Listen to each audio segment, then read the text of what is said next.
Somehow, two reputable sources have come out with a decent scoop just a few hours apart.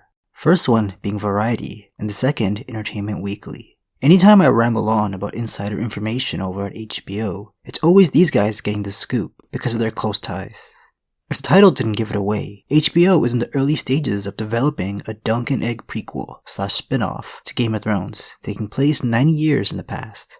This is exactly what the writer of the books, George Martin, has been pushing for, and I'm sure a lot of the readers too, but I wouldn't get your hopes up yet. Back a couple years ago, HBO hired a group of potential showrunners that would each develop their own prequel spinoff, but the Tales of Duncan Egg was never amongst the new possible shows. If the creator of the entire franchise is telling you what the best option is, why ignore him?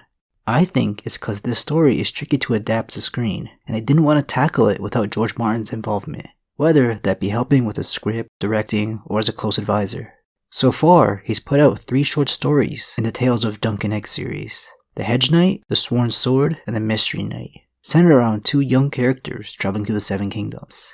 A new knight looking to kickstart his career, and his 9-year-old squire.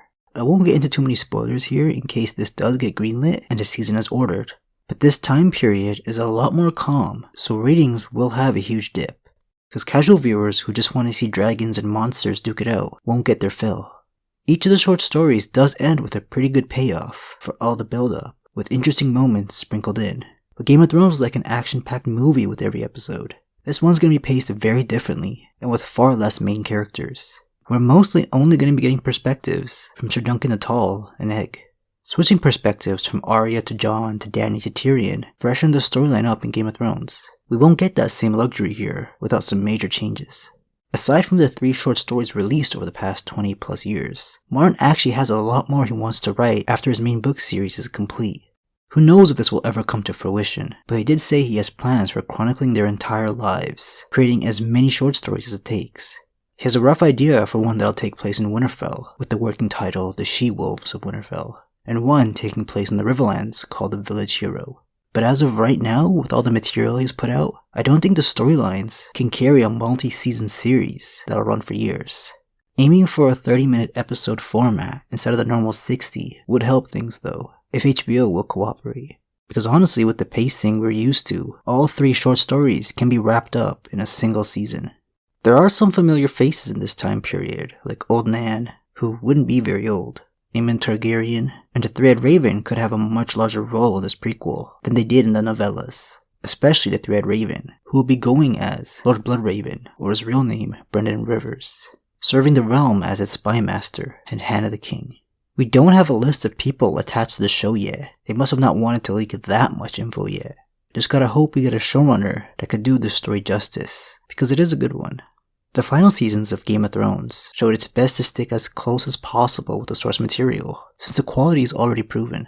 Martin has been turning down various offers left and right to focus on finishing his books, so he won't likely be as heavily involved with this series as he was with the first 4 seasons of Game of Thrones. So the writers are going to have to come up with a lot of original content here, and create a whole new cast of complex characters.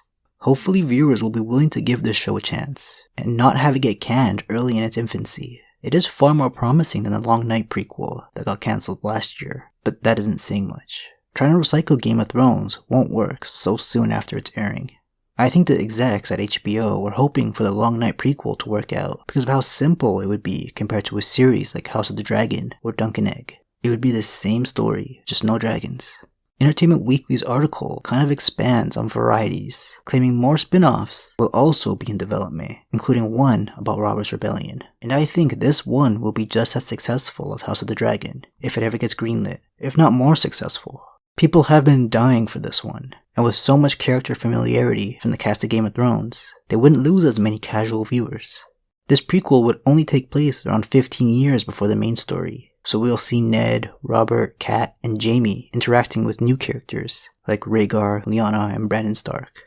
I've always been saying the obvious option was to make an anthology series and have each season adapt a portion of the story's lore. We could have had all these shows like Duncan Egg, Robert's Rebellion, and House of the Dragon, and much more. There could be 10 seasons, fully jam-packed, easy. There's already so much gold written, and it would lighten the burden on the writers with our high expectations. But I do like the direction that HBO is heading, Why stop at one spin-off when you can have multiple shows airing at different times of the year? The articles did reference the Disney Plus model and what they're doing with Star Wars. I'll leave both links to their websites in the description if you want to read the full thing for yourself. Let's wait and see if Duncan Egg will get greenlit as quickly as House of the Dragon without ever producing a pilot episode. House of the Dragon may not bring the profits they could have made with a simpler series because of the high CGI cost this project is going to eat up, but people are going to enjoy the story, if done right. So much of the budget is going to have to be delegated to the many dragons and all the destruction that they're going to bring, but things will balance out with Duncan Egg's fantasy elements taking a backseat. I'm feeling cautiously happy with this news, and I'm sure a lot of you guys are feeling the same. So just a short update before I get back to working on a bigger video. As for House of the Dragon's premiere date, that's still sometime in 2022. So the most we can expect in 2021 is a trailer towards the end of the year, and at least being a little teaser to get people excited and talking. The same reason why I think HBO leaked this little update. I'll see you guys soon. Thanks for watching.